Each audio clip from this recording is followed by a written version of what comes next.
Le bassin.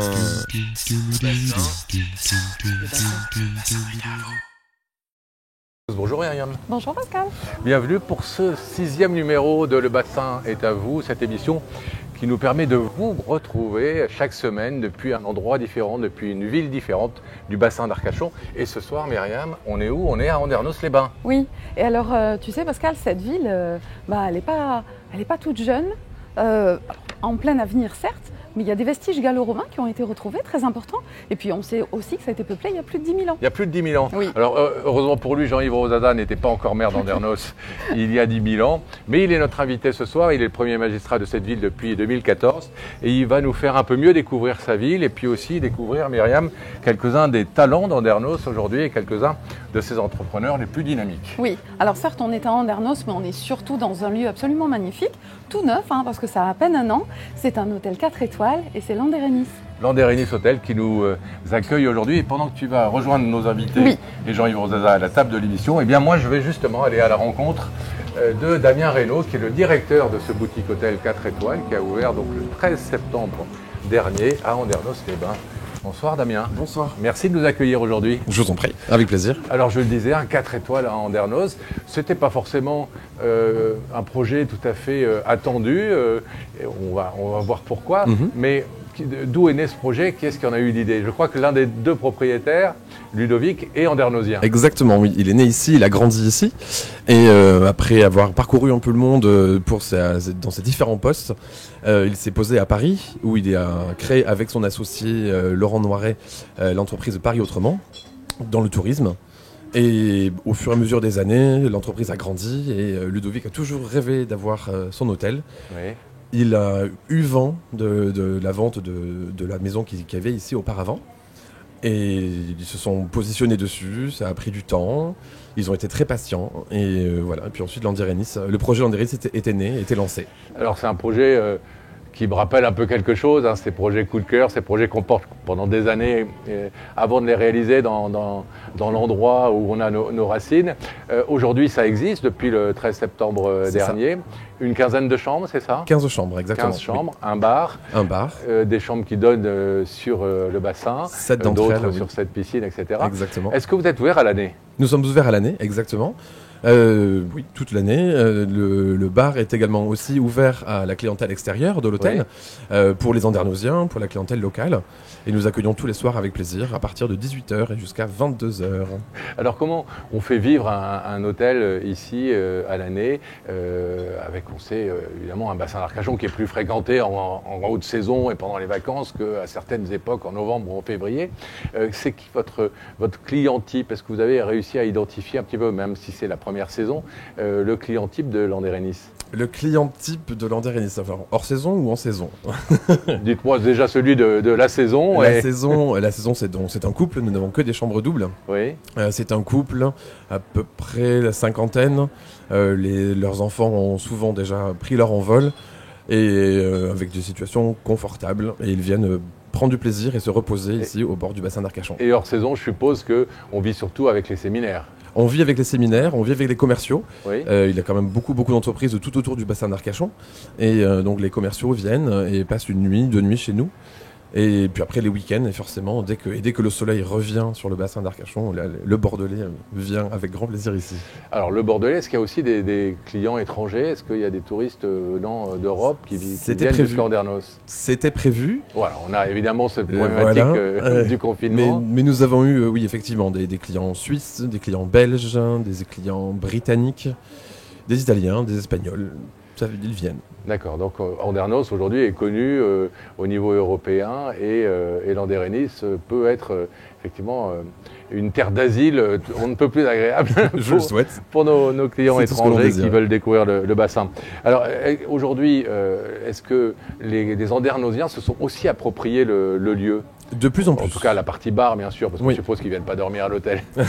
Non, de plus en plus, grâce à la saison, le bar étant extérieur aussi, on arrive à le fermer l'hiver, mais c'est vraiment un bar qui est conçu pour l'été, qui est très agréable l'été en tout cas.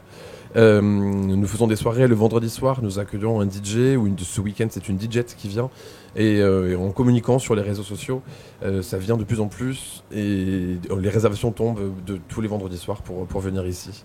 Alors je disais, en démarrant cette interview, Damien, 4 étoiles en Andernos, est-ce que c'était pas forcément attendu? Pourquoi? Parce qu'on sait qu'en Andernos, c'est assez détendu, c'est décontracté. Et le 4 étoiles, par définition, c'est un peu chic, parfois guindé. C'est pas le cas ici. Non, pas du tout.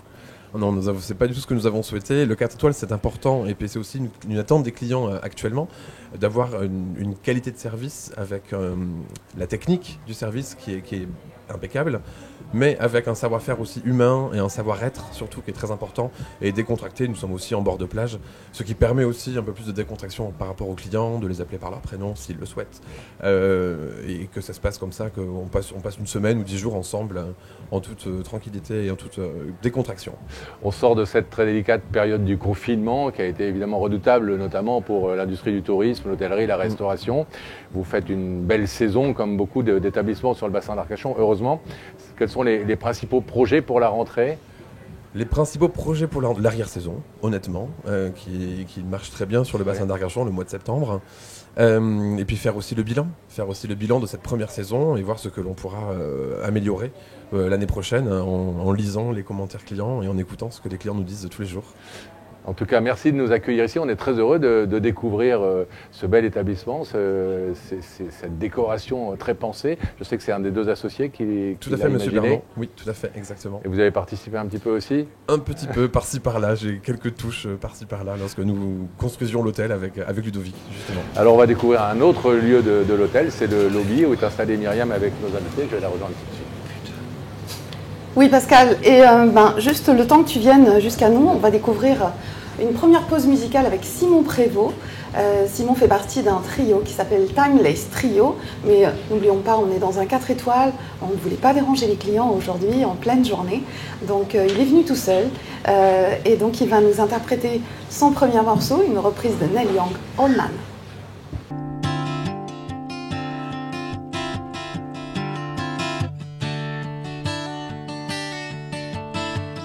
Old man, look in my life, I'm a lot like you were.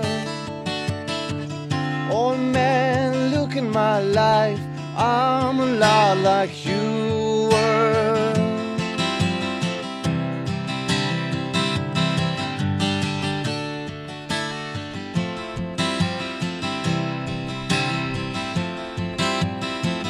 Old man, look in my life, 24 and there's so much more. Leave alone in a paradise and make me think of two. Love lost such a cost. Give me things that don't get lost, like a coin that won't get tossed, rolling home to you.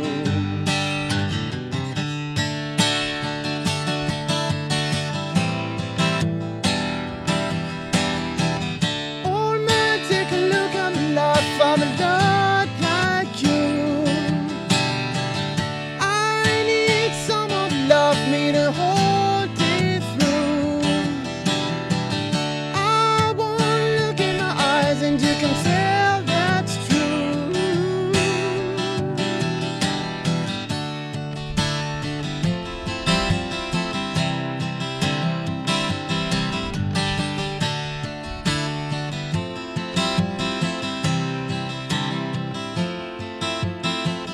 Lullabies look in your eyes, run around in the same old town. Doesn't mean that much to me not much to you. I've been first and last, look at how the time goes past, but I'm all alone at last, rolling home to you.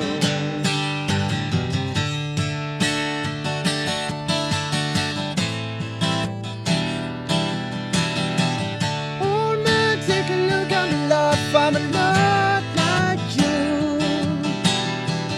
I need someone to love me to hold it through. I won't look in my eyes and you can tell that's true.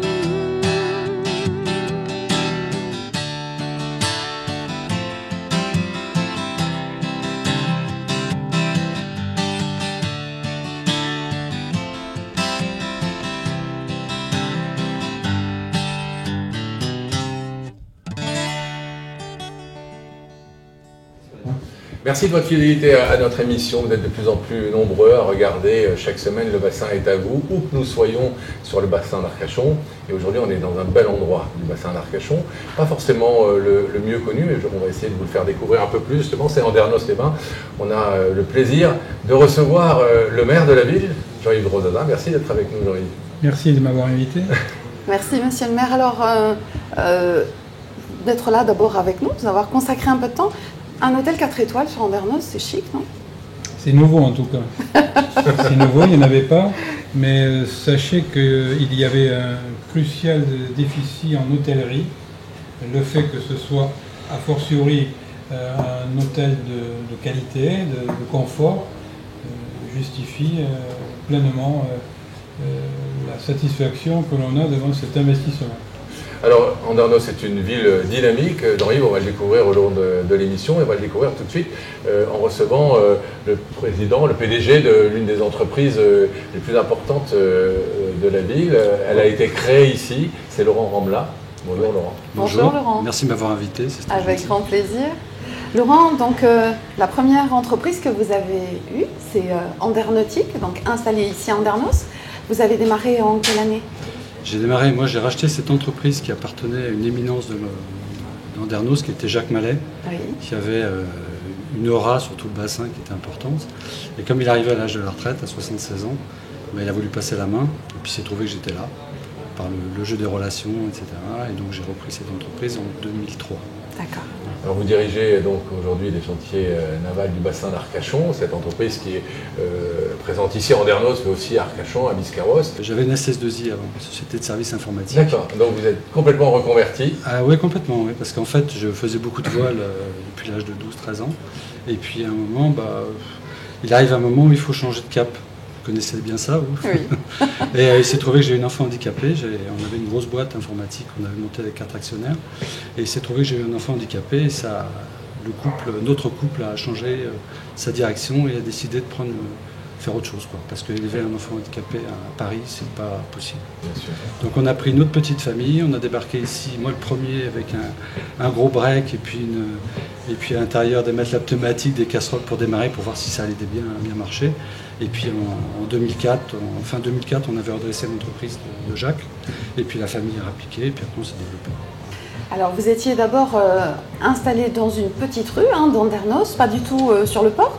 Aujourd'hui vous êtes sur la zone artisanale, comme vous le disiez, vous avez agrandi cette entreprise, on va en reparler, mais toujours pas au bord de l'eau. Pourquoi? C'est pas handicapant?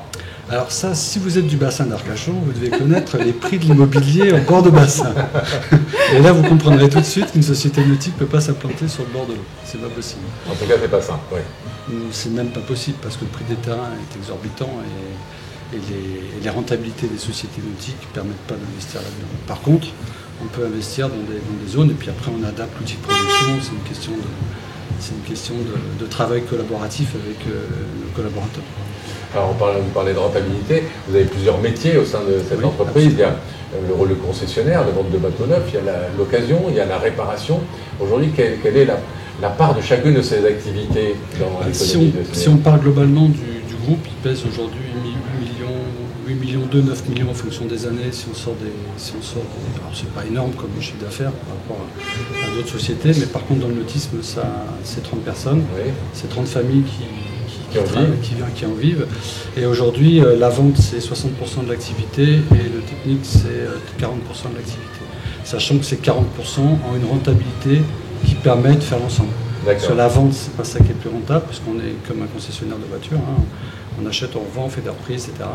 Et l'intérêt, c'est justement d'avoir un service technique qui tient la route pour pouvoir justement... La maintenance, la réparation, etc. Ça, c'est vraiment une clé. Et la location aussi, c'est ça? Alors on a la location, mais si vous connaissez le bassin aussi, la location c'est donnable à l'année. Oui, tout à fait. C'est pas ce qui fait le... Alors chantier naval du bassin, c'est donc aussi Andernautique, c'est aussi Arcachon Nautique où vous êtes sur le port, c'est aussi Bisca Nautique où vous êtes sur le lac de Biscarros. Voilà, et c'est aussi le magasin U-Ship sur le port à Arcachon. Tout à fait. Voilà, donc. Bien résumé. Sachant que l'USHIP est en transversal et la société qui fournit les chantiers d'abord, avant de fournir les particuliers, elle fournit les chantiers en accastillage, en Et vous êtes un des plus gros concessionnaires Jeannot, non? Je sais pas encore. De France, il Ah paraît. non, je suis dans les 12 premiers. Dans les 12 premiers. Ah, j'avais vu une vidéo où on vantait vos mérites, mais bon, dans tous les cas... Alors, on est 88, donc je suis dans le... C'est C'est bien, bien.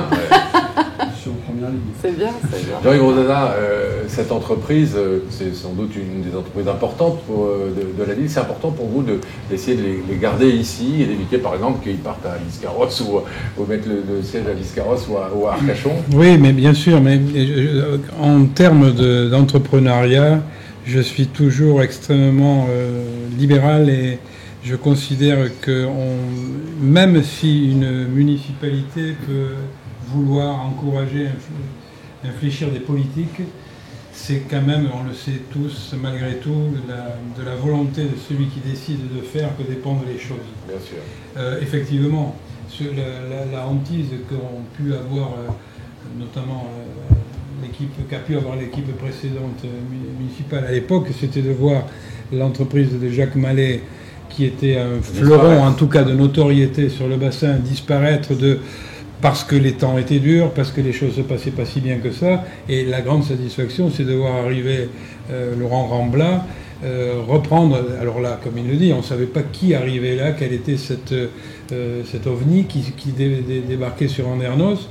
Et on a appris rapidement qu'il n'avait pas de connaissances réelles, mais j'imagine, le connaissant maintenant, qu'il s'était formé quand même très largement à la reprise et qu'il n'arrivait pas quand même à brûle pour point. Ouais. Et effectivement, garder 30, vous vous rendez compte, c'est 30 salaires sur une petite zone artisanale comme la nôtre, c'est 30. Avoir 30 employés dans une structure commerciale en Andernos, c'est rare. Il n'y a pas beaucoup de structures. La mairie a 250 personnes et après on passe rapidement à quelque chose qui s'approche des 30.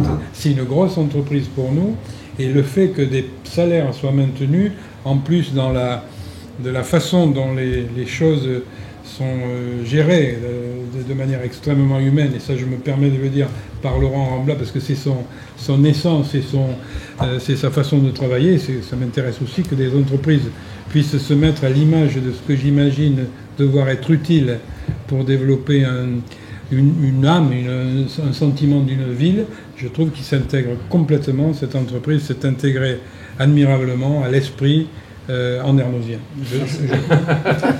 Laurent, comme je compliment. Par timidité, je vous l'avais jamais dit. Juste une petite précision, il n'y a pas 30 salaires sur... Non, oui, c'est sur l'ensemble du groupe. Permettez-moi d'être politique. Je ne suis pas du tout... Laurent, on sort tous d'une période compliquée. On en parlait à l'instant avec Damien Renaud sur l'hôtellerie. Évidemment, l'industrie du nautisme a beaucoup souffert de ce confinement. Est-ce que cette saison, qui en revanche s'annonce, enfin, se montre plutôt assez excellente, vous a permis de combler un petit peu le retard? C'est assez surprenant parce qu'au mois de mars, on était tous pas à l'agonie parce qu'on avait les PGE de l'État, on avait le chômage partiel, donc on a pu s'organiser. Par contre, on s'attendait à un mois de mai, un mois de juin terrible. Et en fait, on était surstocké en bateau, c'était incroyable. Et on a compris enfin, après, pourquoi? Parce que il y avait beaucoup de gens sur le bassin d'Arcachon qui partent en vacances avec des très gros budgets pour partir à l'étranger. Et en fait, ne pouvant pas aller là-bas, ils se font plaisir ici. Ils se font plaisir sur des bateaux et on a vendu tout le stock. Et on va faire une année, malgré 2 mois de blocage de chômage quasiment total, on va faire une année qui est entre 10 et 13% supérieure à l'année dernière. Ah oui, quand même. Donc c'est plutôt correct, avec des marges correctes. Pour autant que l'arrière-saison soit quand même à la hauteur des moi j'ai un exercice qui se termine fin septembre. D'accord, donc vous avez une visibilité totale. Donc je sais exactement où je vais faire. Et puis il y a aussi peut-être une grande période qui en général commence toujours après la saison d'été, c'est toute la période des salons au niveau nautisme, et donc forcément tous les plus grandes organisations au niveau nautisme ont dû être annulées, je suppose. Alors on a une chance inestimable aujourd'hui, c'est que le salon de Cannes et Grand Pavois est maintenu. D'accord. Je ne sais pas ce qu'il adviendra du salon de Paris. Il faut savoir que Grand Pavois pour une société comme la mienne, c'est 40% du chiffre d'affaires. Bien sûr. Paris, c'est 35% du chiffre d'affaires. C'est-à-dire qu'on prend nos commandes au Grand Pavois. C'est ce qui nous a sauvés pendant le Covid. Oui, et que les commandes étaient déjà embarquées, les clients n'ont pas annulé. Pour nous, c'était... Laurent Romblas, c'est quoi les grands projets aujourd'hui? Est-ce que vous avez des objectifs de diversifier encore certaines activités, de peut-être aller vers d'autres marques? Je pense qu'il faut... ma conviction, c'est de se recentrer sur ses fondamentaux aujourd'hui. Il ne faut pas partir à droite à gauche. Il faut au contraire conforter l'entreprise pour qu'elle soit plus stable. Il faut que le personnel reste et se développe. On embauche des jeunes, c'est un peu une méthode aussi. Et puis que la société perdure et soit transmise à un moment donné, quand j'aurai l'âge de la retraite. Vous vivez sur Andernos? Alors je vis sur Lenton. Ah, bon, voisin. Je vis sur Lenton. Vous avez vu le regard noir? Non, pas du tout le skido, ça. Très bien, bah, merci beaucoup Laurent, et puis une bonne fin de saison à toute votre équipe. Merci surtout. beaucoup. Bah, merci de m'avoir reçu, c'est que je me sais. On va marquer une courte pause de publicité avant de retrouver Jean-Yves Rosada et d'en savoir un peu plus sur cet homme qui commence son deuxième mandat à la tête de cette ville. A tout de suite, surtout, ne bougez pas. Alors, je m'appelle Étienne, j'ai 24 ans et je suis la 7e génération de coiffeurs dans ma famille. Ici, on est à l'hôtel Villa Lamartine, en plein centre-ville d'Arcachon, dans un cadre très sympa. C'était une salle de sport ici et on est dans mon salon de coiffure aujourd'hui.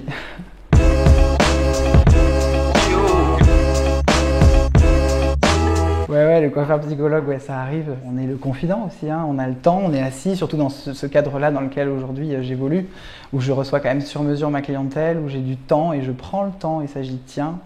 Et c'est important pour moi.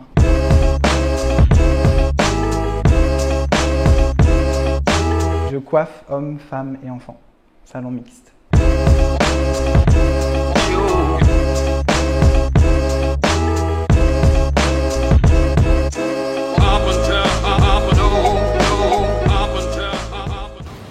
Le bassin est à vous, 6e édition. On est à Andernos-les-Bains. Merci d'être fidèle à cette émission. Jean-Yves Rosada, maire de la ville depuis 2014. Vous aviez détrôné à l'époque Philippe Péruda, un peu à la surprise générale. Réélu, pas du tout, pas la vôtre en tout cas, mais un petit peu quand même. Réélu avec 100% des suffrages exprimés, ça c'est pas mal, hein, on se paraît dans certaines dictatures africaines à Andernos, mais sans opposants et dans un contexte particulier, mais néanmoins avec 100% des suffrages exprimés. Pour ce deuxième mandat, ça va faire... À ce sujet, je ne me réjouis pas de cette situation. Je l'ai dit tout au long de la campagne de la C'est ce que j'allais dire. Ouais. Voilà, excusez-moi. Voilà. Donc, je vous laisse. Aucun souci. Donc, voilà, vous avez dit que pour autant, vous n'aviez pas apprécié le fait de faire campagne tout seul, et même si ça doit faire plaisir néanmoins d'être réélu avec même pas 1% de gens qui votent contre. Oui, mais bien sûr, mais l'idée n'est pas le vrai verdict, le verdict qui est tombé n'est pas le bon. Lorsqu'on a des opposants qui se manifestent pendant toute la mandature, et ce que je comprends tout à fait dès lors qu'on s'appelle l'opposition, et que au final, après avoir brandi pas mal de choses contre la municipalité, de ne pas se mettre en situation de confrontation m'a ennuyé. C'est dommage. M'a sincèrement ennuyé. Et ce qui m'ennuie en définitive le plus, c'est pas tellement le fait de ne pas avoir eu de match, c'est simplement le fait de se retrouver dans une situation monolithique avec le risque de ne pas jouer. On est obligé maintenant de se retrouver dans une obligation d'autocritique, oui, pour ne pas tomber justement dans ce côté bananeré dont vous parliez. Et dans l'autosatisfaction, c'est vrai que la concurrence, c'est important d'être challengé, d'être mis en cause. Il faut se l'imaginer. Il faut se dire chaque fois, régulièrement, à chaque prise de décision, il faut que quelqu'un fasse l'avocat du diable. Il faut vraiment peser les choses tout seul. Bien sûr. Et écoutez. Si vous deviez définir Andernos et ses qualités, ce serait quoi?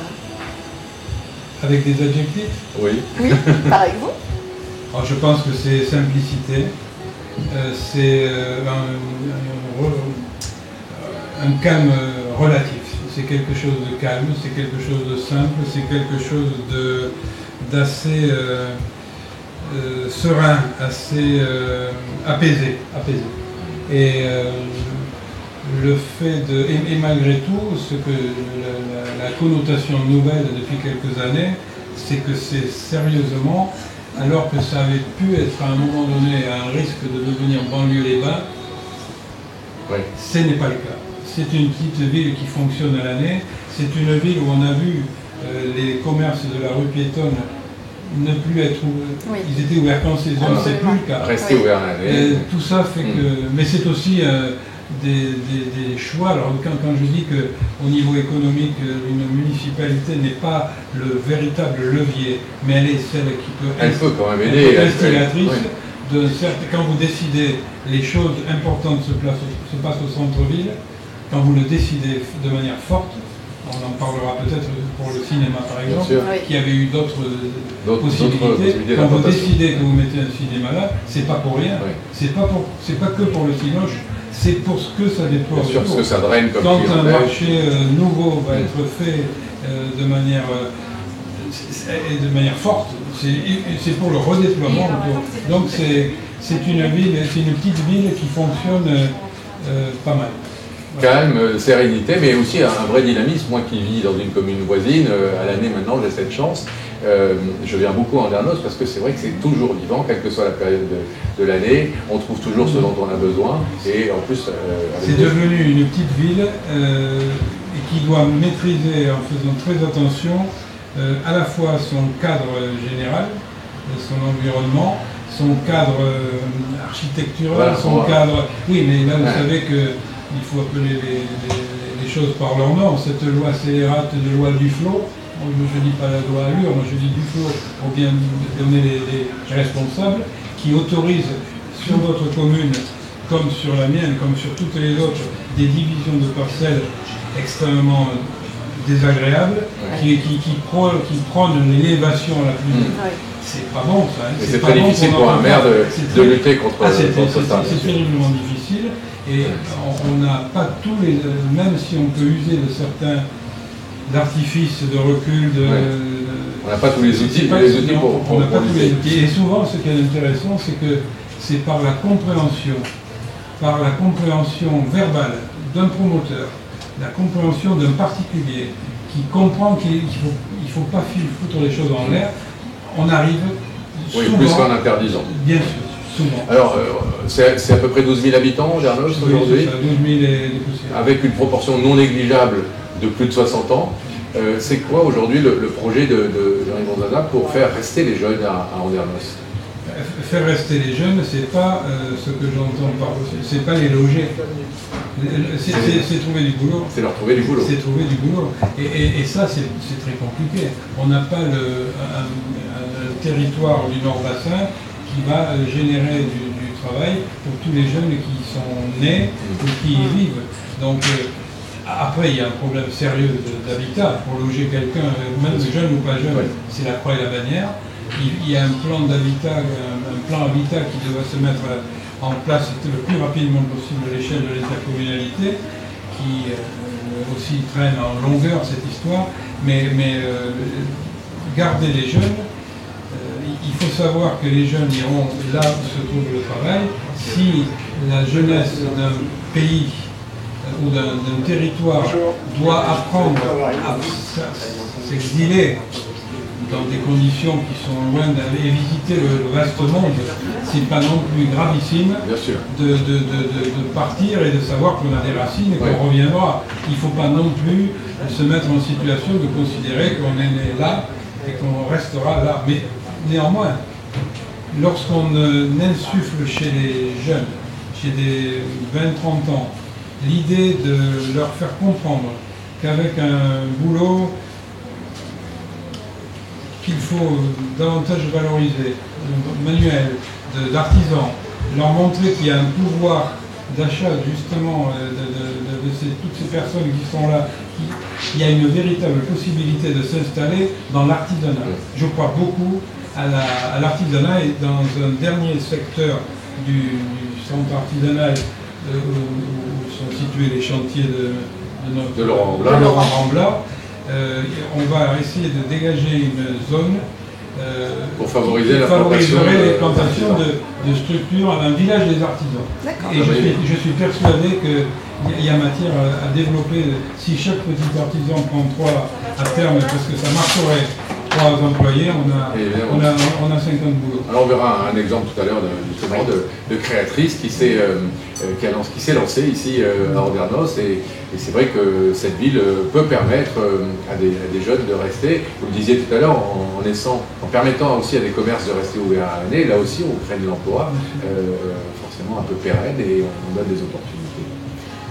Dernièrement, il y a eu une élection au CIBA où vous êtes opposé à Yves Foulon. Est-ce que ça veut dire qu'il y a la bonne entente entre toutes les communes là, au niveau du CIBA est un petit peu mise à mal ou... Oui. Je me suis opposé justement, non pas, c'est pas ma candidature qui était perdue d'avance. Hein. C'était une façon justement de stigmatiser certaines choses. C'est pas ma candidature qui met un peu le trouble, c'est le dérapage politique qui s'est fait à ce moment-là, alors que ce CIBA marchait de manière consensuelle et qu'il y avait des moyens de le faire pérenniser dans cette voie. Il y avait des candidats possibles, etc.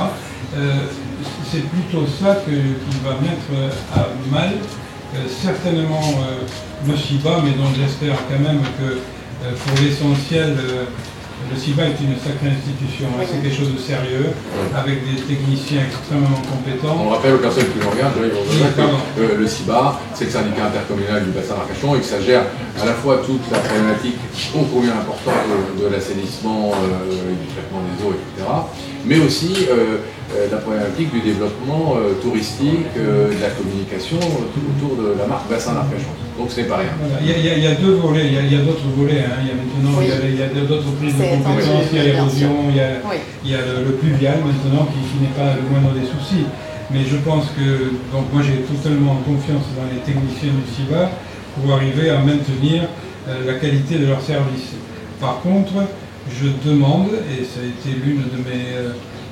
vous ne présentez pas quelque chose uniquement pour le plaisir de se présenter, je demande que soit réalisé les états généraux de cette marque BA ou de cette promotion du territoire pour que l'on décline ça d'une manière meilleure, plus évidente, plus claire, plus aboutie et avec une direction que les gens perçoivent. Et ce n'est pas le cas. Je pense qu'on est capable de faire quelque chose de plus élaboré et qui ne soit pas, pour l'instant je considère que c'est fouillis et on doit mettre de l'ordre là-dedans. Ça a été l'une de mes remarques. Oui, et une des choses qui ont motivé votre candidature. Est-ce que ça veut dire aussi, Jean-Yves, que éventuellement certaines communes du bassin d'Arcachon, notamment ce qu'on appelle le cœur bassin, qu'on appelait autrefois, sans que ce soit péjoratif, le fond du bassin, peuvent avoir un peu peur que d'autres plus clinquantes, Cap-Ferré, Le Pilat, Arcachon, tirent la couverture à elles? Andernos ne s'inscrit pas dans cette histoire au cœur du bassin. On ne s'y inscrit pas du tout. On ne fait même pas partie du consortium touristique cœur de bassin. On n'y est pas. Ni Arès, ni Andernos, ni forcément Lège-Cap-Ferré, n'y sont. On n'y est pas. Je pense au contraire. Vous savez qu'il y avait eu un sondage il y a 6 mois qui disait qu'Andernos et Arcachon étaient les 2 villes de prédilection des Français. C'était un sondage qui... Mais ça n'avait rien de péjoratif. Non, mais votre réaction n'est pas péjorative, mais je pense justement qu'on est en mesure, en tout cas en ce qui concerne Andernos, de proposer quelque chose de totalement différent, qui n'est pas dévalorisant, qui est un complément, et c'est justement sur cette forme de promotion du territoire que je voudrais insister. Arcachon, bien sûr, le Pilat, bien sûr, le Ferret, la Presqu'île, bien sûr, Andernos, autre chose, bien sûr. Après, il y a d'autres charmes à trouver dans certains endroits un peu moins connotés touristiques. Admettons qu'ils s'organisent également. Oui. Mais d'où l'importance il n'y a pas cette idée de se trouver dévalorisé par rapport aux 2 aux 2 spots les plus connus, quoi. Et d'où l'importance aussi, ce que vous dites, pour Andernos, d'un hôtel comme celui-ci, par exemple, 4 étoiles, effectivement, avec un niveau de raffinement qui n'existait pas jusque-là. Oui, mais c'est pas uniquement par ce genre de... moi, je ne considérais pas qu'on avait un retard là-dessus, on avait un retard d'hôtellerie. Oui. Que ce soit en plus, il manque pas qu'un hôtel. Il va y en avoir un autre qui sera d'un niveau légèrement inférieur. Celui-là, c'est très bien. Mais c'est pas, nous n'avons pas, dans l'esprit andernosien, je crois être partagé par 100% des gens. Oui. Je ne crois pas qu'on soit en situation d'accuser un quelconque retard sur ces choses-là. Ce n'est pas un retard. C'est une dynamisation qui se fait, et parfois elle se fait avec des trucs qui ont vraiment de l'allure. Après, des choses beaucoup plus terre à terre, beaucoup plus. Mais simple et étendu, comme vous disiez tout à l'heure. Mais ça veut dire que, non, ce que je voulais dire juste, c'est que le spectre s'élargit, et du coup, on peut toucher une clientèle encore plus large. C'est-à-dire, on n'a pas besoin de cet hôtel pour se rendre compte que le spectre s'élargit, dans la mesure où il suffit de chercher un bout de terrain ou une maison à acheter. Pour savoir que le foncier est devenu extrêmement difficile. Alors, vous êtes agent immobilier? Non, je ne suis pas agent immobilier. Je m'étais interdit d'être agent immobilier le jour où je devenais maire. Non, mais de formation, bien sûr, aujourd'hui vous êtes maire. Vous êtes un agent immobilier, vous avez eu ça dans les veines, etc. Est-ce que, pour l'agent immobilier devenu maire, c'est une bonne chose, cette impression du mètre carré à Andernos, comme dans par des villes du bassin? Une ville de bord de mer a toujours le risque de devenir extrêmement chère. Est-ce que c'est une bonne chose? C'est pas. J'ai pas de levier là-dessus. Je n'ai pas de possibilité de réguler le prix du marché. Et d'autant plus que maintenant, on peut construire sur il y a des tas de possibilités de construction, de densification.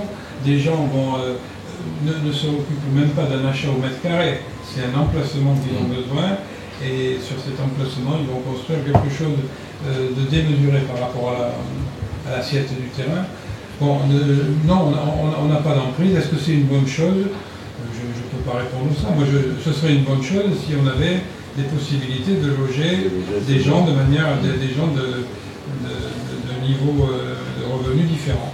Et ça, on le perd. Voilà. Justement, vous démarrez ce deuxième mandat. On a parlé d'un certain nombre des enjeux là, depuis le début de cette interview. C'est quoi vos grandes priorités pour ce deuxième mandat, Jean-Yves? On continue dans la trajectoire du premier mandat, c'est-à-dire qu'on renforce à nouveau le cœur de ville, le centre-ville, où tout doit se passer, où beaucoup de choses doivent se passer. Par le nouveau cinéma va être quelque chose d'extrêmement important. Les grands projets, il va y avoir une nouvelle piscine, elle ne sera pas au centre-ville, mais il y aura ce projet. Dans les grands projets structurants, il faut, avant qu'elle se casse la figure, qu'on refasse la jetée. Qui est quand même une des plus grandes de France. Oui, mais c'est surtout une des plus en mauvais état. C'est surtout ça qui m'ennuie. Oui. Le marché, c'est un marché bien placé, à part qu'il est aussi en très mauvais état. Donc les ports qu'on a sont des ports en très mauvais état aussi, qu'il est urgent, sur lesquels il faut intervenir. On est carrément dans l'obligation de réparer. Le port du bétail va être refait, il y en a pour 5 millions d'euros. On a beaucoup travaillé sur le port ostréicole. La jetée, on est en train de faire des devis pour arriver à la refaire à l'identique, mais au moins en vérifiant la solidité. Et si on peut, restructurer la place qui est la place de la jetée pour la rendre moins minérale, retrouver un peu ce qu'elle fut. Et autrement, après, c'est des détails du quotidien. C'est comment faire en sorte que le cœur de ville s'anime de plus en plus. Comment? Et comment, c'est des cheminements nouveaux, des façons de circuler nouvelles, du vélo certainement, mais beaucoup mieux organisé. Là, on est tous dans la problématique du danger. Oui. Parce qu'il y a une explosion du vélo, vous le voyez sur la presqu'île. Et là, honnêtement, pour l'instant, c'est très compliqué, mal signalé. Voilà, il y a un code du...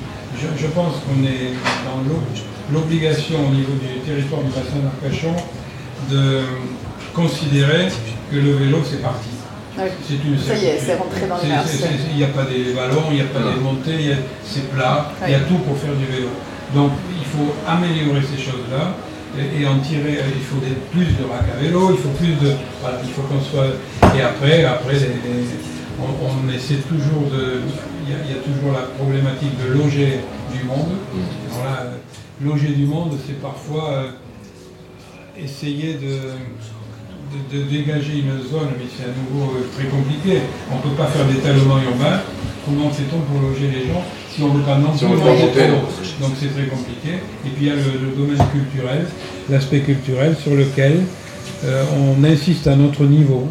La culture généralement c'est en ville, c'est plutôt la ville. Et bien, mettre la culture à la campagne, entre guillemets, de manière la plus sérieuse, la plus solide et la plus cohérente qui soit, dans diverses zones. Le cinéma, pour moi, c'est totalement de la culture. Surtout de la manière dont on l'a imaginé.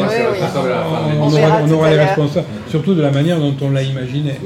Donc voilà, le mandat va se mettre en situation de continuum de nos décisions d'une ville dont le centre-ville notamment se tonifie. Très bien, merci beaucoup Jean-Yves. Vous restez avec nous surtout, parce que je pense qu'il y a encore beaucoup de choses à dire. Surtout si on reçoit du monde. Et puis je connais. On va faire une deuxième pause musicale avec Simon Prévost, qui va là maintenant nous interpréter un titre des Pink Floyd, Wish You Were Here.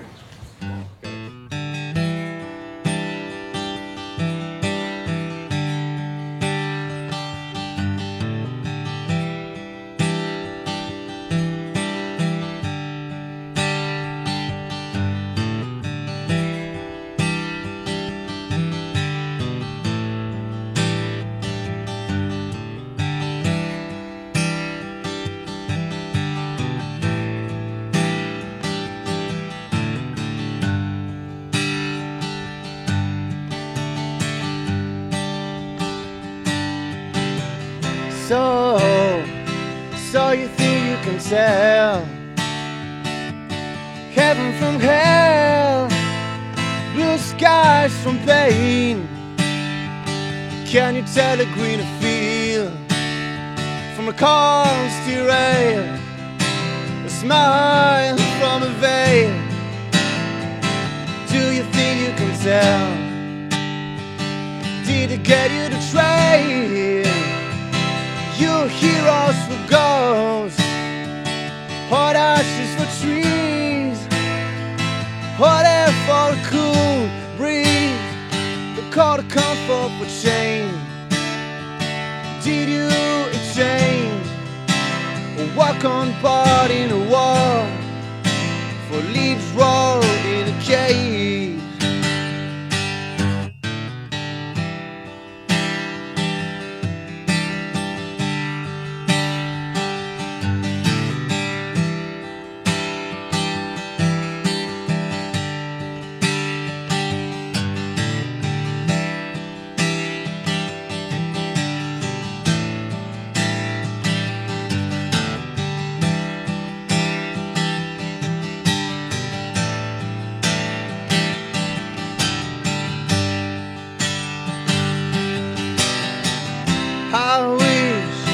I wish you were here.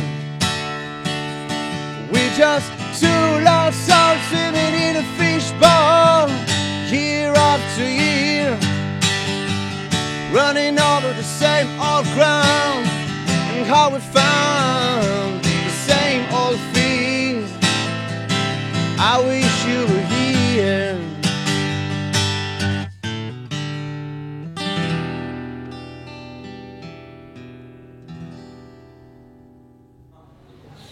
Simon Prévost pour cette reprise des Pink Floyd. Merci d'être désormais des fidèles de Le Bassin est à vous, cette émission estivale qui nous emmène chaque semaine dans une ville différente du bassin d'Arcachon. Aujourd'hui, on a le plaisir avec Myriam d'être à Andernos dans ce joli boutique hôtel, l'Andérénis Hôtel, qui a ouvert il y a même pas un an encore. Oui. Et on est avec Jean-Yves Rosaza, le maire de la ville depuis 2014, et avec quelqu'un, Myriam, Béatrice, qui a ouvert une entreprise originale il y a déjà de longues années ici à Andernos, où ça a ouvert En 2002. 2002. C'est Théâtre sur mesure. Théâtre sur mesure, oui. Bonjour Béatrice. Bonjour.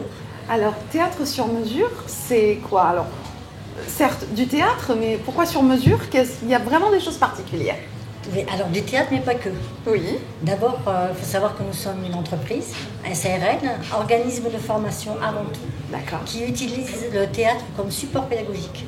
D'accord. Donc effectivement, nous faisons du théâtre, mais à l'attention des salariés d'entreprise, des agents de la fonction publique, pour faire de la formation sur des thèmes tels que le management, mais aussi l'agressivité, la gestion de l'agressivité particulièrement, l'intégration des personnes en situation de handicap, la discrimination et plein d'autres thèmes. C'est utiliser en fait le théâtre, comme le dit le nom de la société, pour faire du sur-mesure selon les besoins des entreprises. Et on se sert de cet outil formidable qui est la pièce de théâtre, qui est l'expression théâtrale. Vous êtes auteur d'ailleurs vous-même et metteuse en scène, oui. Au-delà d'être la cofondatrice de cette société. En 2002, alors aujourd'hui, il y a des sociétés un peu partout en France qui font ce que vous faites, mais en 2002, c'était quand même assez novateur. Comment est venue cette idée? Oui, en 2002, nous étions 3 voilà. à peu près. Nous étions 3. Quand nous sommes arrivés, bien sûr, sur le marché, on était la 3e entreprise à s'installer. Alors, c'est très simple. D'abord, le cofondateur avec moi, c'est Hubert Desplat, mon époux. Hein, et tous les deux, on était employés de banque. Lui, plutôt ressources humaines, formation, et moi, plutôt communication. Et on a décidé, un jour, comme nous faisions du théâtre en parallèle, d'associer la communication, la formation et le théâtre. Et pourquoi pas essayer de faire ça de façon professionnelle et à notre nom, à notre idée, sur mesure. Au niveau des chefs d'entreprise, quand vous allez proposer le service, c'est plutôt, comment c'est pris quand vous abordez ça de façon théâtrale? Est-ce qu'ils prennent ça au sérieux? Est-ce qu'ils voient que c'est peut-être plus facile pour aborder certains problèmes dans les entreprises et que c'est peut-être plus facile pour que les équipes s'expriment et se lâchent et peut-être faire ressortir des choses? C'est pris sérieusement? Tout à fait, parce que d'abord, c'est souvent l'initiative du directeur des ressources humaines. D'accord. Pas de la communication, plutôt des ressources humaines au service de la formation, avec une idée originale, le théâtre, comme effet miroir en fait. Donc, de plus en plus, ce sont les entreprises qui viennent vers vous, davantage encore que vous ne les démarchez vous-même. Après 18 ans, effectivement, on a la chance d'avoir du bouche à oreille. Nos meilleurs commerciaux, ce sont nos clients. C'est évident. Quel type d'entreprise plus particulièrement? Vous avez cité différentes sortes, y compris effectivement de la fonction publique, mais quels sont vos clients les plus fidèles, je dirais? Sans forcément donner de nom, mais en type de société en tout cas. Ah ben, je peux en donner quelques noms si on va en faire 3. Pas de jaloux. Voilà. Alors ici dans la région, on va parler de Thales, par exemple, le CEA. Oui. Donc vous voyez, ce sont déjà des grandes entreprises, il y a l'URSSAF aussi. Après, plutôt dans la fonction publique, les métropoles. Métropole, conseils départementaux et les centres hospitaliers également. Donc ça veut dire que vous intervenez dans la France entière? Toute la France. Et alors pourquoi être basé en Andernos? On s'est installé à titre privé en Andernos, nous habitons ici. Mon mari est là depuis tout petit. D'accord. Il a pratiquement grandi à Andernos, donc c'était tout naturel pour nous d'installer notre entreprise ici. Pourquoi aller ailleurs quand on est bien ici? Ce que ça veut dire, c'est que c'est aussi très facile de rayonner partout à partir d'Andernos. Oui, c'est assez stratégique. On est juste à côté de Bordeaux, il y a l'avion, il y a le train, non, c'est sans problème. Jean-Yves Rosada, vous connaissiez Théâtre sur mesure? Je connais Béatrice et Hubert Desplat avant qu'ils soient à Théâtre sur mesure. Comme vous le dit Béatrice, son époux est un Andernosien. Il venait régulièrement en Andernos avec ses parents. Donc oui, je me suis intéressé tout de suite à cette nouveauté là dont on se demandait qu'elle là aussi, c'est quand même des reconversions extrêmement intéressantes de voir qu'on peut tout faire. Quand vous voyez Laurent Rambla tout à l'heure qui nous expliquait sa reconversion, et là, cette reconversion-là, et ensuite j'ai appris l'extrême qualité de leurs prestations. Je crois que vous intervenez même à l'étranger dès que c'est francophone, non? Alors, c'est vrai qu'en Espagne, on nous a demandé nos pièces. Mais c'est pas en Belgique ou... En Belgique, au Luxembourg aussi. Voilà, c'est en Benelux, enfin, en tout cas Luxembourg-Belgique. Oui, donc c'est quand même quelque chose d'important. Nous, savoir qu'il y a... Alors, je pense que vous avez de nombreux comédiens aussi. Il faut savoir qu'il y a 45 comédiens. Oui, oui. Alors, c'est pas des emplois fixes, c'est des intermittents du spectacle, mais enfin, c'est quelque chose qui se passe en Ernos. Le siège est en Ernos, il y a des locaux en Ernos, et il y a des projets à Andernos supplémentaires, dont je ne parlerai pas. Je ne peux pas en parler. On reviendra. Pour le maire et pour les Andernosiens. Vous avez souffert certainement, évidemment, comme beaucoup et comme toutes les entreprises de la culture de cette période. Ça s'annonce comment pour la rentrée? Est-ce que les entreprises refont un petit peu des appels? Est-ce qu'ils vous sollicitent à nouveau ou est-ce que c'est très calme? Alors oui, ils nous sollicitent. Ils nous sollicitent sous conditions. C'est-à-dire, même si nous signons des prestations, nous fixons des dates, nous bloquons les équipes, c'est sous réserve de tout. Sous réserve de tout. Peut-être aussi plein de nouvelles choses à faire parce qu'on sait que les équipes ont été éclatées pendant ce confinement, beaucoup de télétravail. Oui. Il va falloir recentrer et réapprendre aux équipes à travailler aussi ensemble sur un site. Donc il y a peut-être des choses à faire en effet là-dessus. Et le sujet principal pour la rentrée, c'est justement le télétravail. Oui, tout à fait. On nous demande beaucoup d'intervenir sur ce sujet-là. Alors ça veut dire que vous êtes en train d'écrire, Béatrice, une pièce là-dessus, parce que Béatrice écrit des pièces pour les entreprises, spécifiquement pour traiter évidemment les thèmes sur lesquels elle est censée intervenir. Donc là, il y a une pièce en cours sur le télétravail. Exactement. Il y a une pièce en cours sur le télétravail, je peux même vous donner le titre, qui s'appelle Rat. Dites à mon chef que je télétravaille, il me croit aux abonnés absents. D'accord, c'est un titre à la Séguéla, ça. Un petit peu. Donc en constante création pour tout ça. Oui, d'où le nom Théâtre sur mesure, puisque nous sommes toujours en train d'écrire, en train d'adapter, de créer de nouveaux projets. Et alors si on veut vous trouver, comment ça se passe? Si on veut faire appel à vous? Alors le site internet, je peux l'annoncer, www.theatresurmesure.com ou .fr, les deux y vont. Voilà. En trouvant le téléphone, je l'annonce aussi, si vous permettez, 05 56 26 25 87. Voilà, les moyens de vous contacter. Je voulais voir juste encore, Béatrice, mettre l'accent sur une autre des activités de Théâtre sur mesure. C'est ce que vous faites en milieu scolaire, moi qui suis très attaché au spectacle pour enfants, parce que je trouve à la fois que c'est un lieu de création formidable, mais aussi que ça permet d'initier les enfants, de les ouvrir à cet art qui me tient beaucoup à cœur, que le théâtre. Vous intervenez donc beaucoup en milieu scolaire, sous quelle forme pour le coup? Alors, nous intervenons au milieu scolaire sur deux sujets. Le harcèlement scolaire.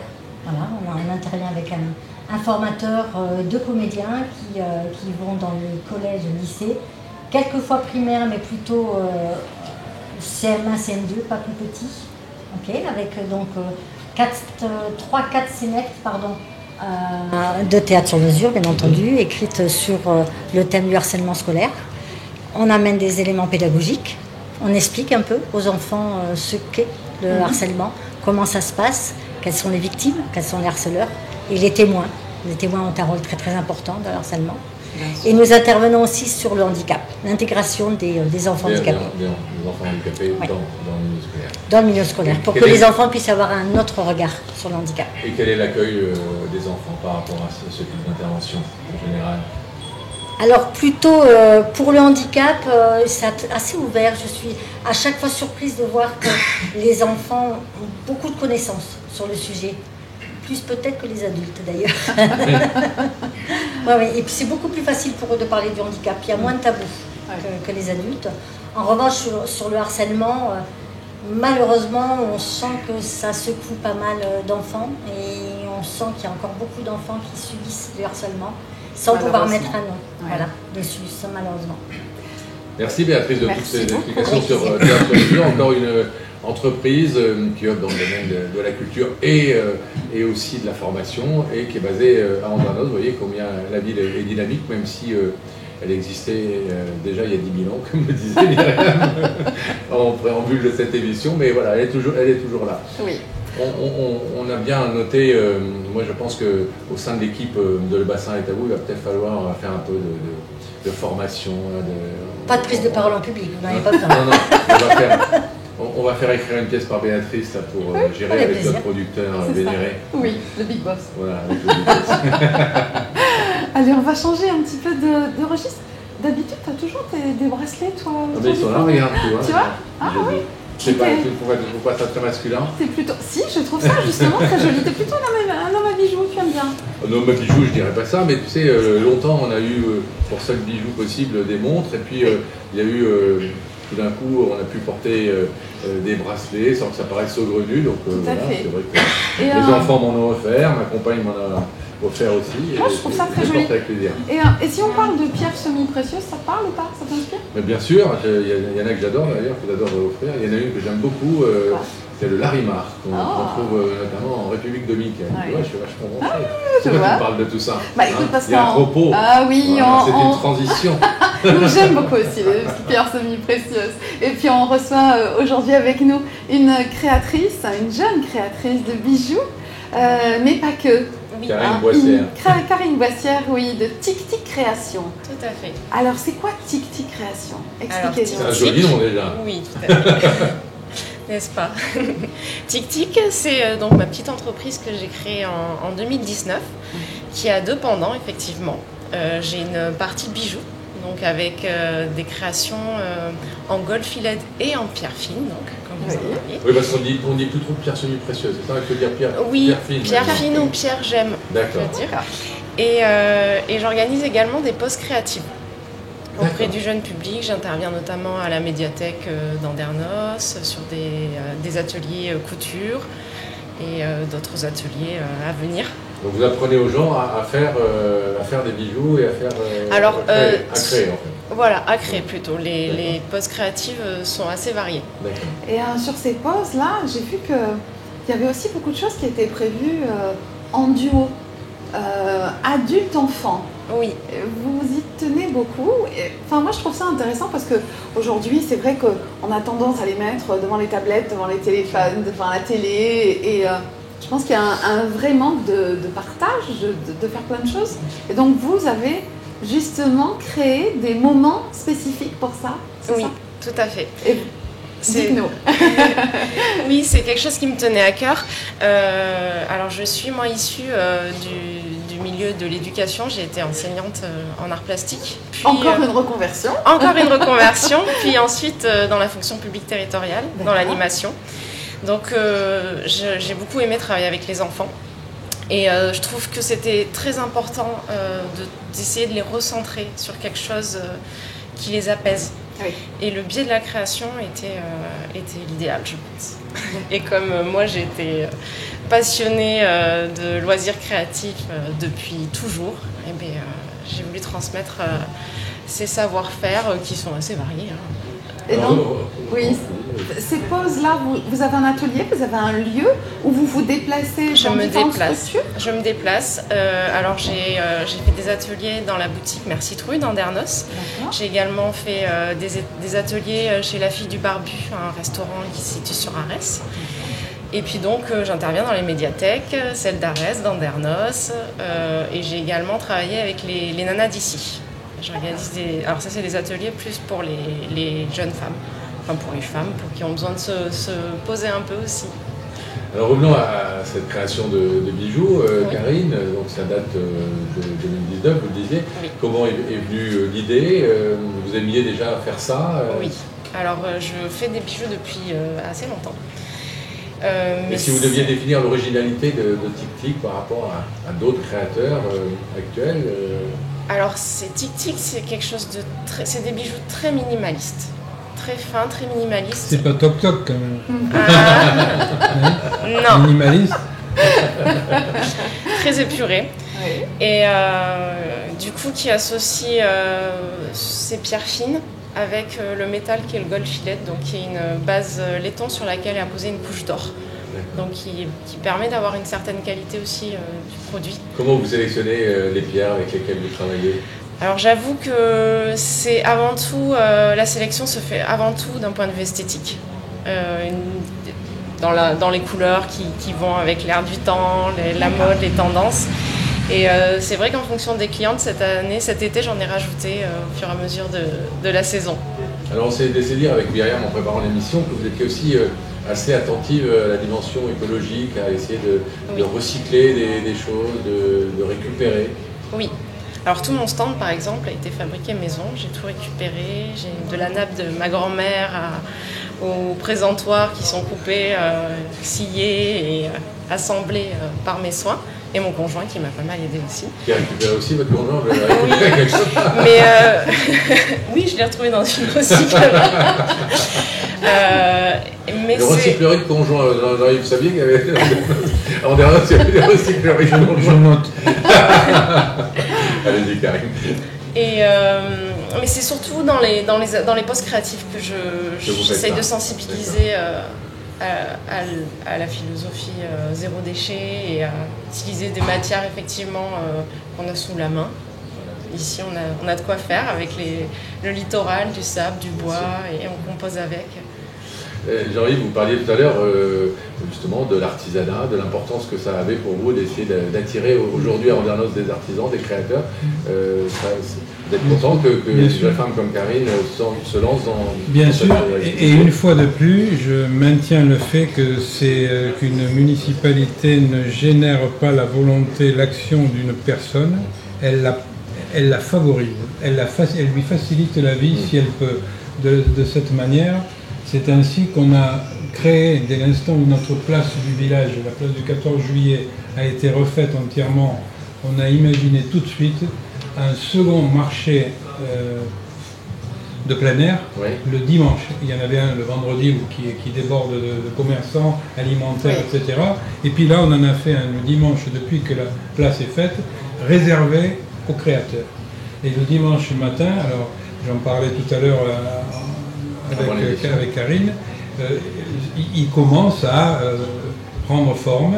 On essaie d'y mettre le maximum de sérieux et de qualité pour que ce ne soit pas non plus il n'y a pas énormément de gens, c'est un petit marché qui anime la place à côté du marché municipal et qui fait, à mon avis, qu'on va peaufiner, mais qui fait déjà plaisir à certains créateurs qui peuvent venir montrer. Et aux Andernosiens qui du coup découvrent ces créations.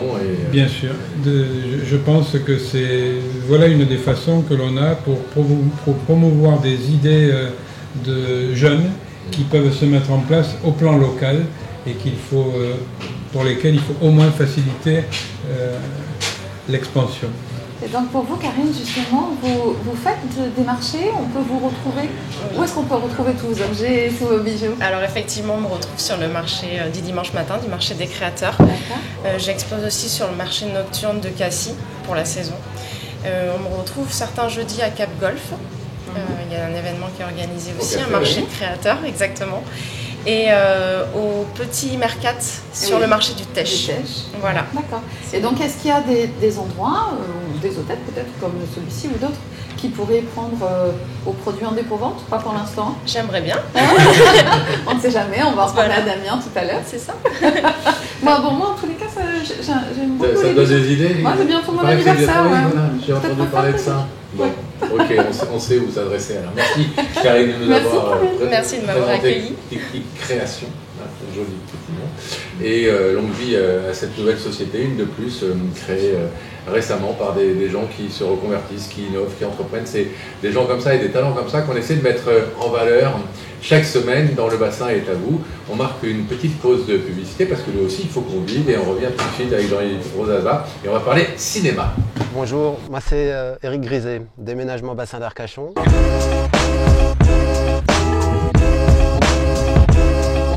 Donc c'est une petite structure artisanale. Pourquoi en fait je suis dans ce petit camion? Tout simplement parce que l'aventure a démarré avec et grâce à ce petit camion.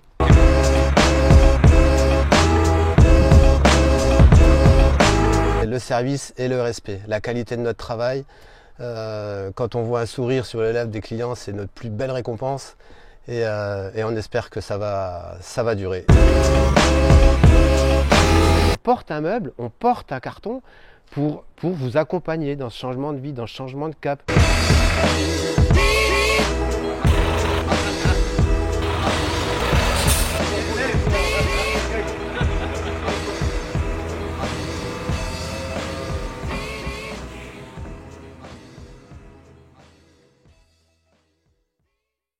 Vous êtes de plus en plus nombreux à nous être fidèles et on vous en remercie, on en est très heureux. Le Bassin est à vous, c'est l'émission estivale qui se déplace tout au long de l'été, chaque semaine dans une ville du bassin différente. On est à Andernos aujourd'hui, à l'Anderenis Hotel, ce nouveau boutique hôtel qui a ouvert le 13 septembre dernier. Et on est avec Jean-Yves Rosaza, maire de la ville, cette ville où il fait bon vivre, c'est la douce vie, la Dolce Vita. Et la Dolce Vita, c'est justement le nom du cinéma qui a ouvert ses portes en fin d'année dernière et dont les deux responsables sont avec nous ce soir. Merci Vanessa Trim, merci Philippe d'être avec nous, directeur directeur de la programmation. Je ne sais pas d'ailleurs comment vous répartissez les rôles, Philippe Landalès et Vanessa Trim.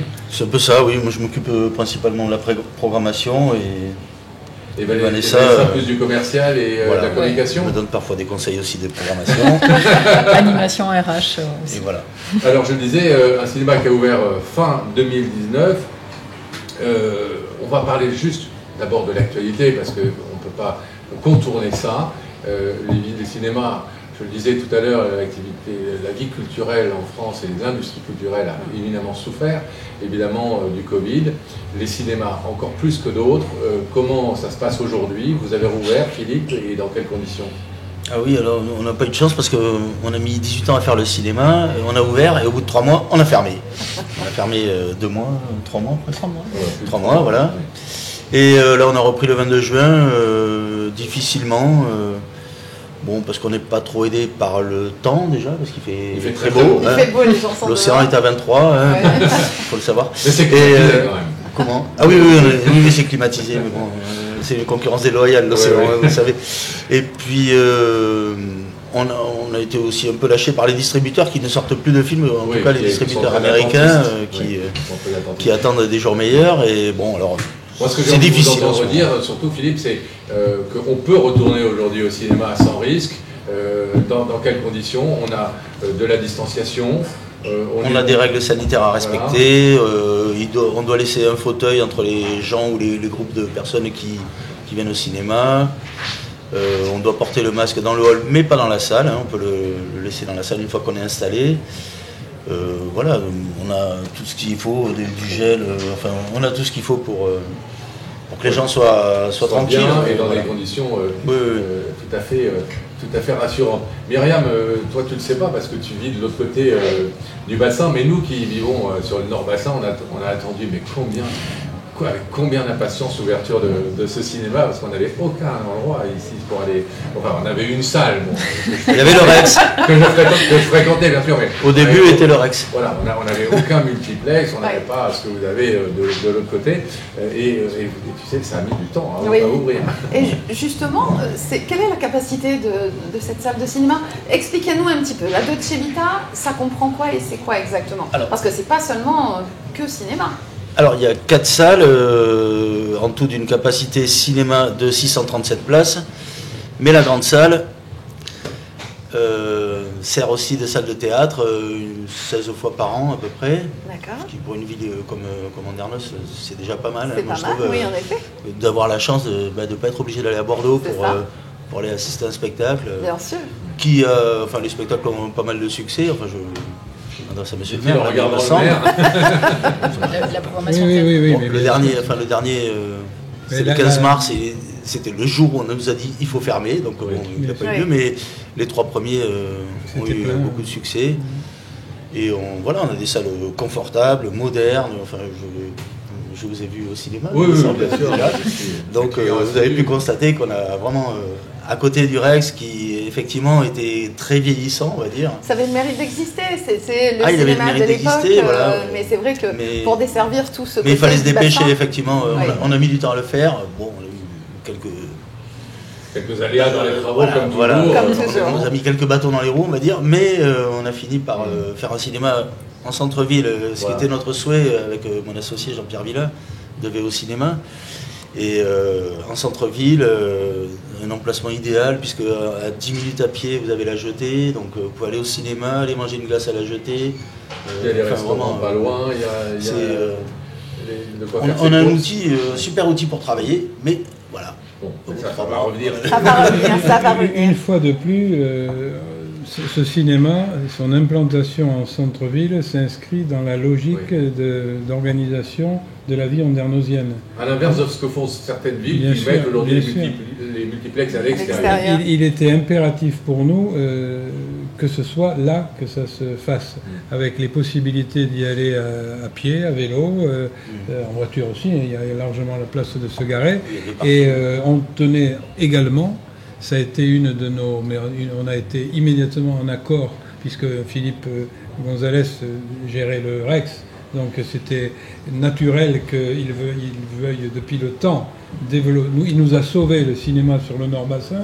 Il était naturel que son projet soit accompagné et soit tout soutenu. Mais il était évident que l'on souhaitait qu'il y ait à nouveau, mais on était d'accord surtout sur cette programmation d'en gros 40% de art et essai. Ça, on y tenait. Le cinéma est classé art et essai. Il y a les salles suffisantes. Bientôt, il y aura peut-être une 5e salle, puisqu'il y a une 5e coque vide qui peut faire une 5e salle. Plus, Donc, il était impératif que les choses se passent de cette manière. Et l'ennui, effectivement, c'est que il y a eu cette contrariété du Covid j'ai eu Jean-Pierre Villa, puisque vous en parliez hier soir au téléphone. Il me disait que les prévisions, enfin les chiffres étaient absolument inquiétants, désastreux. Et si je peux me permettre après avoir entendu pas mal de chefs d'entreprise d'Andernos, je m'aperçois que cette Covid, puisqu'on dit au féminin, agresse de manière différente. Quand vous voyez Théâtre sur mesure avec les difficultés de commandes qu'ils enregistrent, alors qu'ils étaient florissants, avec un carnet de commandes remarquable. Quand vous voyez le cinéma, ce qui arrive actuellement, mais que vous voyez Laurent Rambla qui semble s'en sortir. Bon, tout ça fait qu'on ne peut pas être un maire totalement heureux quand on voit ces disparités de réussite. On peut simplement se dire que les choses espérons que les choses vont se calmer et surtout qu'il y ait les éléments de trésorerie pour tenir. Pour tenir, c'est ça. Je pense sincèrement que si ce cinéma était le premier du réseau VO de Jean-Pierre Villa, si c'était son premier truc et qu'il ait 30 ans, il est mort-né. Heureusement, il y a l'antériorité du... Il y a une société heureusement, mais c'est véritablement pour le cinéma quelque chose de très dur qu'ils ont à subir. Vanessa Tribe, alors racontez-nous, donnez-nous envie. La programmation de ce cinéma, c'était à la fois, comme disait Jean-Yves Rosada, du cinéma d'art et essai, mais évidemment aussi les films grand public, les blockbusters, etc. Oui, c'est toute notre ligne éditoriale, c'est d'essayer de satisfaire un peu tous les publics avec des sorties nationales toutes les semaines. Donc là, on a sorti aujourd'hui Yakari, en sortie nationale, pour le grand public, enfin en tout cas pour les enfants, mais on a aussi des sorties nationales en art et essai, puisque là cette semaine on a The Perfect Candidate et Light of My Life. Voilà, on a des films grand public comme Greenland, et puis des avant-premières, puisque dimanche on a 2 avant-premières avec Spices, qui est un film d'animation, et Effacer l'historique, le dernier film de Gustave Kervern et Benoît Delépine, qui a eu l'Ours d'Or à Berlin au mois de février, voilà, qui sera l'avant-première dimanche. Il devait venir le présenter le 16 mars. Et le 25 mars. Le 25 mars. Et bon, voilà. Vanessa, justement, vous parlez d'attirer tous les publics. Quel est le public de la Dolce Vita, en tout cas sur les mois où il a été bien présent, les premiers mois de l'année 2020? C'est beaucoup d'Andernosiens, c'est des gens qui viennent de plus loin? Alors, on n'a que 3 mois de recul, puisqu'on a eu 3 mois d'activité avant de fermer nos portes. Beaucoup d'Andernosiens, Lanton, Arès, mais on a du public qui vient depuis Le Porge, même depuis Saint-Jean-d'Illac, voilà, c'est ce que je cherche. On a des abonnés qui viennent de Saint-Jean-d'Illac. Oui, on a des contacts de Marche Prime aussi. Donc vraiment, on draine au niveau du bassin très très large. Ouais. Et le Cap Ferré, bien évidemment. Enfin, et on a un public, assidu, d'abonnés vraiment assidus, des gens qui viennent 90 fois. On a vendu un nombre d'abonnements en 3 mois. 2500. Oui, c'est ça. Oui, c'est prometteur. 2500 abonnés. Oui, c'est ça. On s'est senti l'herbe un peu coupée sous le pied là, avec cette fermeture. On était en plein élan et voilà. Ils sont abonnés, c'est qu'ils vont revenir, il n'y a pas de souci. Oui, mais ils reviennent progressivement. Ils reviennent. Il y a des films importants annoncés pour la rentrée, films sur lesquels vous espérez aussi pouvoir surfer un peu? Dans les films importants, il y a Tenet, le dernier Christopher Nolan qui sort le 26 août. Voilà, Effacer l'historique dont on vient de parler, qu'on a en avant-première. Et pour les prochaines semaines... On a aussi il y a le film d'Antoine de Maximi qu'on a accueilli qui est venu hier présenter son film, donc J'irai mourir dans les Carpates, là, avec l'acteur Max Boublil aussi. Ils sont venus présenter le film, ils ont fait une présentation d'une demi-heure. Je pense que les gens qui étaient là, ils étaient assez nombreux, une centaine de personnes. Je pense qu'ils vont s'en souvenir. Hein. Oui. Ils ont assuré le show. Je sais pas. C'était... Voilà, non, bon, il va y avoir des films, mais c'est vrai que pour la plupart, c'est les distributeurs américains, ils n'ont pas trop joué le jeu de la réouverture, quoi. Parce qu'ils tenaient à faire des sorties mondiales, idée qu'ils ont abandonné, parce qu'ils ne savent pas quand on va ouvrir les cinémas aux États-Unis. Donc, d'où la sortie de Tenet le 26 août. Ouais, je pense que ça va revenir. Bon, après, encore une fois, le temps n'aide pas. Oui, c'est pas forcément en plein été que les gens vont au cinéma. Mais ne pas qu'il fasse beau en été, il faut que tout le monde... Voilà, c'est un peu normal qu'il fasse beau en été. Voilà. Et espérons un très bel automne et un très bel hiver pour la Dolce Vita. Alors un hiver pluvieux, hein, donc... Un hiver un peu froid, qu'on est tous envie d'aller se mettre au chaud. C'est ça. Dans le cinéma, on est confiant, mais c'est vrai qu'en ce moment, c'est très difficile. C'est très difficile, il faut tenir, on réduit le nombre de séances, histoire de réduire la masse salariale, enfin, on essaie de trouver toutes les solutions pour continuer notre métier, parce que voilà, c'est parce qu'on l'aime, hein, faisant bien attention à tout ce qu'on dépense, quoi, vraiment. Vous êtes combien pour faire tourner ce cinéma? Enfin, tout ce complexe, on va dire. Alors, en équivalent temps plein, 5,5. Voilà, en tout, on est 7 ou 8. Quoi, ouais. Ça encore, c'est des emplois qui sont créés et qu'il faut maintenir, bien évidemment. Bien sûr, c'est absolument indispensable. Juste un truc, là, vous faisiez la présentation de la Dolce Vita tout à l'heure en parlant d'Andernos et la Dolce Vita. Sachez que ce nom n'est pas tombé par hasard, il ne vient pas de la municipalité, il vient d'un dialogue. Alors, aucun ne sait lequel a proposé à l'autre. Il vient d'un dialogue entre Philippe Gonzalez et son associé Jean-Pierre Villard, en terrasse d'un restaurant sur le port ostréicole que vous connaissez certainement. Et qu'on adore, bien sûr. Voilà. Avec un temps merveilleux d'hiver, mais lumineux, de printemps, avec un bassin bleu, soleil, du calme. Et l'un dit à l'autre, ils ne savent pas déjà qui est-ce que c'est Jean-Pierre Villard qui a dit à Philippe Gonzalez? C'est la Dolce Vita. Et l'autre il dit ouais, c'est comme ça qu'on va l'appeler. Vous voyez, je ne connaissais pas l'anecdote. Et néanmoins, c'est ce qui m'est venu aussi à l'esprit, évidemment, en parlant d'Andernos, parce qu'on y est quand même très bien dans cette ville. Alors, voilà, retrouver le chemin des salles obscures en général et puis le chemin de la Dolce Vita en particulier, parce que le cinéma a besoin de nous, comme nous, on a tous besoin du cinéma et de rêver. Un dernier mot, Jean-Yves. Il y a un événement annuel à Andernos qui est la ville de la sérénité, du calme, vous le disiez tout à l'heure, mais c'est aussi la ville de la fête, c'est les Gabanes en fête. Pour l'instant, est-ce qu'elles sont maintenues? Pour l'instant, elles ne sont pas officiellement annoncées comme étant annulées. D'accord. Elles sont même en situation, pour l'instant, pendant un mois encore, de préparation. On est quand même très rodé pour savoir le faire. Il est possible d'imaginer que aller raconter à la préfecture c'est samedi, premier samedi de décembre, c'est comme d'habitude, c'est 25 000 personnes. Si les choses n'ont pas bougé, il faut être lucide, ça va être très compliqué. Et le faire en mode dégradé, c'est-à-dire en disant on contingente et on se... Bon, ça n'a plus aucun sens puisque l'âme même de la fête, il est né de faire tout ça. Donc, ce que je me mets peu à peu dans la tête, c'est d'essayer de trouver une action, parce que malgré tout, c'est une façon aussi d'aider une profession qui souffre, actuellement, qui a souffert en tout cas pendant les 3 mois du vrai confinement.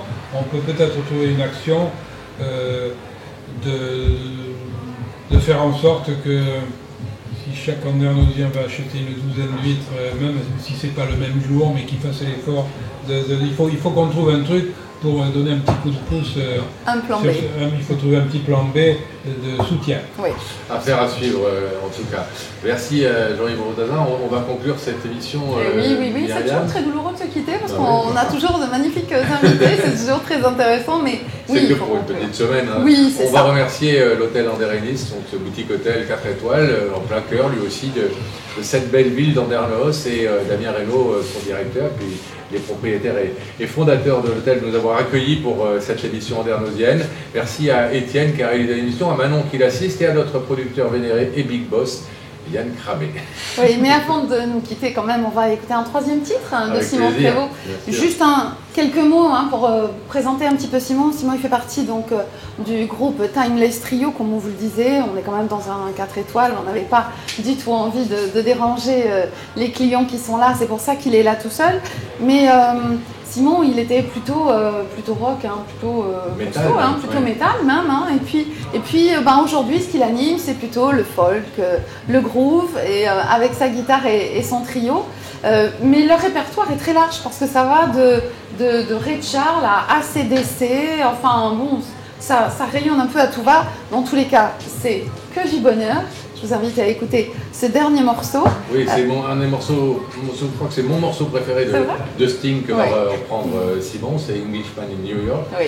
Et donc on se quitte avec ce merveilleux morceau et on vous dit à la semaine prochaine. À la semaine prochaine. On sera sur le port de Biganos. Oui, un autre lieu mythique. Bisous Myriam. Bisous et bonne semaine à tous. Salut.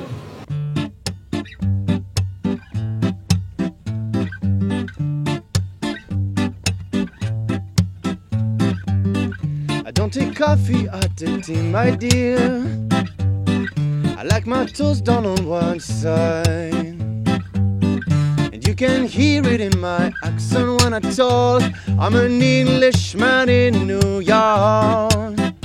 You see me walking down Fifth Avenue, walking carried on my side. I take it everywhere I walk. I'm an Englishman in New York.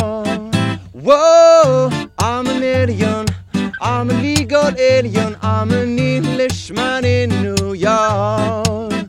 Whoa, I'm an alien. I'm a legal alien. I'm an Englishman in New York.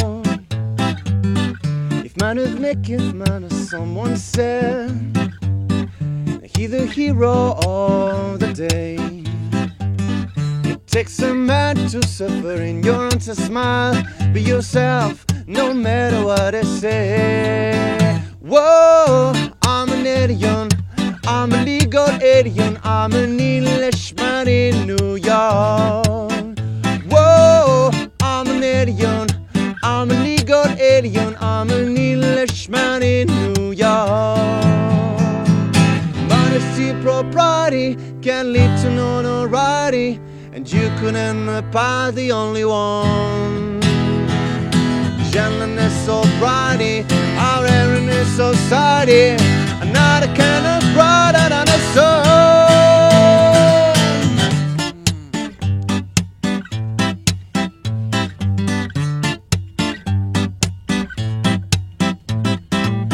Takes more than common gear to make a man. Takes more than a license for a gun. Confront your enemies, avoid them when you can. A gentleman will rob and never run. Whoa, I'm an alien. I'm a legal alien. I'm an Englishman in New York. Whoa, I'm an alien. I'm a legal alien. I'm an Englishman in New York. I'm an Englishman in New York. I'm an Englishman in New York. I'm an Englishman in New York.